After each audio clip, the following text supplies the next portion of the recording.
Hydroponics मिट्टी के बिना पौधे उगाने की एक तकनीक है। इसे हिंदी में जल संवर्धन या जल कृषि भी कहते हैं। इस विधि में मिट्टी की जगह पौधों के जड़ों को सीधे पानी और उसमें घुले पोषक तत्वों के जरिए जरूरी भोजन दिया जाता है। ये तरीका सदियों से वैज्ञानिकों द्वारा इस्तेमाल किया जा रहा है, लेकिन 1920 के दशक में डॉक्टर W.F. गेरेके ने इसे व्यावसायिक स्तर पर विकसित किया। हाइड्रोपोनिक्स शब्द ग्रीक भाषा के दो शब्दों से मिलकर बना है, हाइड्रो पानी और पोनोस श्रम यानी पानी में काम करने की विधि। ये कैसे काम करता है? मिट्टी में उगने वाले पौधे जड़ों से जरूरी पोषक तत्व खींचते हैं।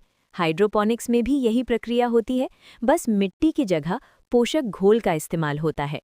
पौधों को सहारा देने के लिए मिट्टी की जगह नारियल का रेशा यानी कोकोकॉयर, रॉकवुल, परलाइट, वर्मीक्यूलाइट या मिट्टी के दाने जैसे माध्यमों का इस्तेमाल किया जाता है।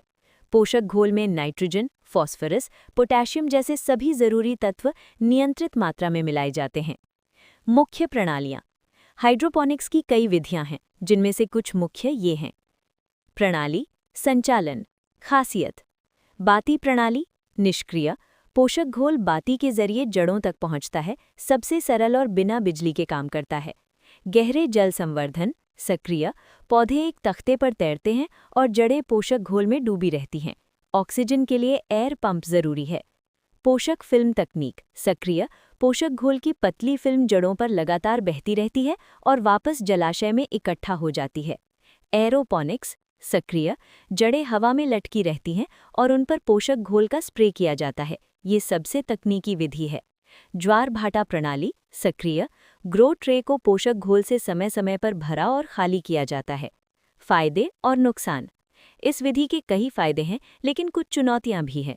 फायदे: पानी की बचत, मिट्टी के मुकाबले 90% तक कम पानी लगता है। जगह की बचत, इसे घर की छत, बालकनी या अंदर कमरे में भी लगाया जा सकता है। कीट व रोगों से मुक्ति, मिट्टी न होने से जमीन से जुड़े कीड़े और बीमारियां नहीं लगती। तेज विकास, पौधों को सीधे भोजन मिलने से वे जल्दी बढ़ते हैं और उपज अधिक होती है।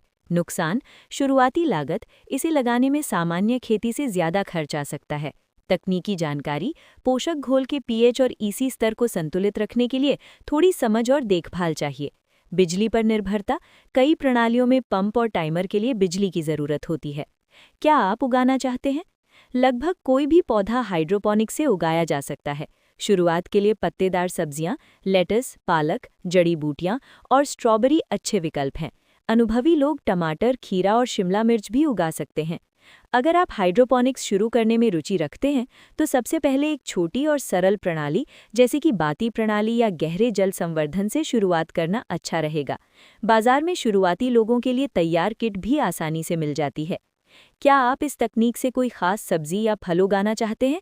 मैं उसके लिए और खास जानकारी दे सकता हूँ।